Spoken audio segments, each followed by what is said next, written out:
Hey guys, it's me, Sam Stein, managing editor at the Bulwark. Don't laugh. You laughed at me mentioning my These title. guys are so cold. They're going to be so chilly. Donald, Okay. big man Donald's going to be so chilly. You're breaking the news before we get to it, which is Donald Trump has announced that his inauguration set for Monday will actually take place indoors with a bleat. That's right. It's a bleat. He sent a bleat.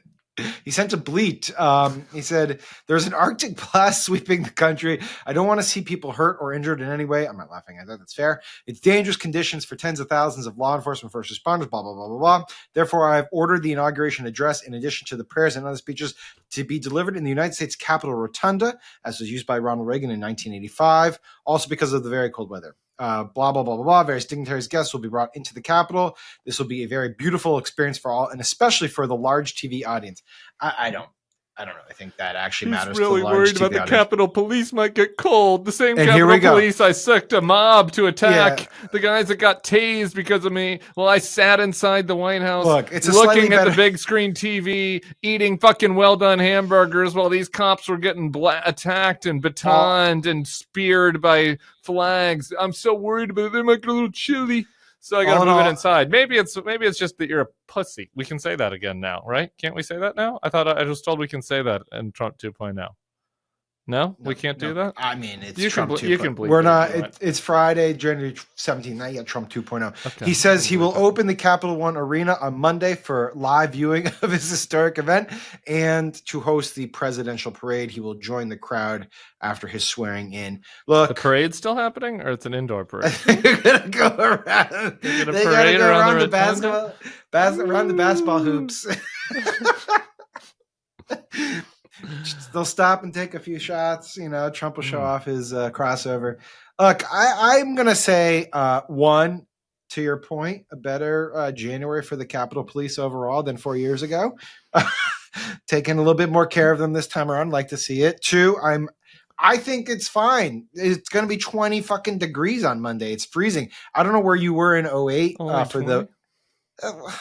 where were you in 2008 for Obama? Well, I was still a Republican then, but my now husband and his sister and a lot of our good friends were down at the mall for Obama while I was on the couch in my basement. We had a little basement apartment back then, and they were classic cold. English basement. Yeah, English basement there in Logan Circle with the gays, and they were chilly.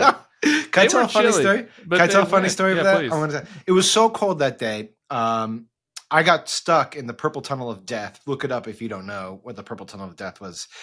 Basically, I couldn't get into my seat, so I walked all the way around back to the Washington Monument. Somehow found my wife and friends who were there to observe the inauguration. We were so cold, we decided we were going to go to a restaurant right after to warm up. The closest restaurant we found was some Mexican place. My wife walks in and she goes to the waitress. She goes, "Can I have the soup and can you make it as hot as possible? Like temperature wise." I'm so cool. And they misinterpreted it and gave her the world's spiciest soup. She tried it and she's like, "Holy shit." No soup for you. No soup for you. Back to Trump. I'm fine with him moving it inside, but I have a theory. Yeah, because I think people shouldn't be frostbitten. But I have a theory of the case, which has very little to do with the temperature. I think he was a little bit nervous about the attendance, and I have good reason to believe it because for the past couple of days, his inauguration team, knowing fully well what the forecast is, were well within the 10-day forecast.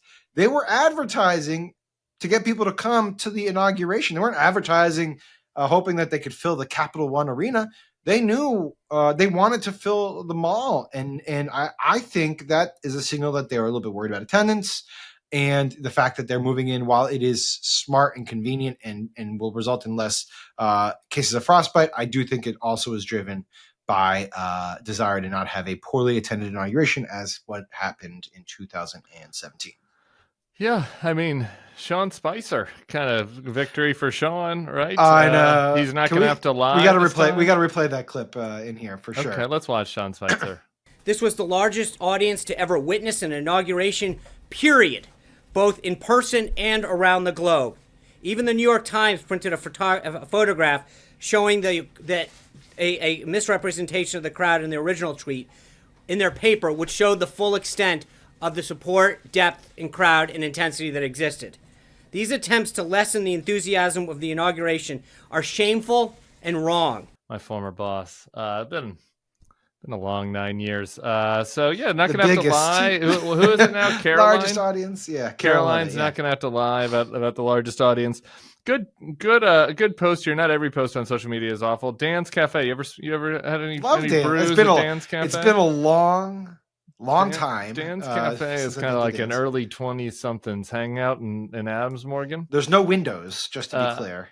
They posted, good thing his supporters already know how to get inside. So won't be hard to direct them into the Capitol. That will be kind of odd, 4 years right after storming the Capitol, they're invited in. Something that's kind of a downer. Well, there's a real symbolism to that, although that already existed regardless of whether they're inside or out. I did have Ron Brownstein over on the Daily Pod today when this news broke, and Reagan's second inaugural. This is before our time. Reagan's second inaugural. We were technically alive. 86. Well, yeah, right? sure, Yeah. but it was before. 85, I wouldn't 85, remember yeah. this. I wasn't watching. Not like No. your child, your Speak toddler. Not like the toddler in the Stein home that gets forced to watch C-SPAN all day. So I didn't know this. But Brownstein was the pool reporter who got sent to the Capitol in '85. They moved it inside. Ronnie moved it inside in '85. Was that because of weather? Because it was really cold. Yeah. So there you go. I think it was cold and it's going to be this side. 20 degrees? I mean, 20 degrees is cold. That's not that chilly. For the Obama 08, it was 28 that day, and that was fucking cold. I thought these were real men, Sam. I thought the real men were back in charge. I thought they put hair on their chest. I thought What does Pete Hegseth, they all have those big beards think now. about this? Yeah. All the Theo bros, they all have those long beards that keep them warm. I mean, we're making America great again. You think Dwight D. Eisenhower would have moved inside? I don't think so. No, but who was the president who did it out? Who wanted to show? William Henry Harrison. He fucking died. William Henry Harrison. He got pneumonia. Yeah, got pneumonia and died. So I mean, that's manly. That's masculine. I don't qualify that as manly at all. I think that's insane. If that's your version of manly, sure, why not? Trump. I don't know. I think I'm sure to some degree Trump recognizes that this looks a little weak, and that's again why I think this has more to do with fear of a visual that looks silly, like half-filled mall, where people are like, this doesn't even compare to Biden's COVID inauguration, right? But now he's going to have an arena. They'll certainly be able to fill that, and we'll take it from there. Will they? The Wizards arena? You can think they're going to fill the Wizards arena? Yeah, come on. You don't think they can fill 20K? Yeah, they'll fill the Wizards arena. I wonder. We'll see. Yeah, exactly. The other news is that Nelly is performing. Not at this, but at the Liberty inaugural ball. Like the bandage on with the band-aid. Getting hot. Get hot in here. Apparently, that's why they moved it inside. Can't do it outside in the cold. I don't get the joke.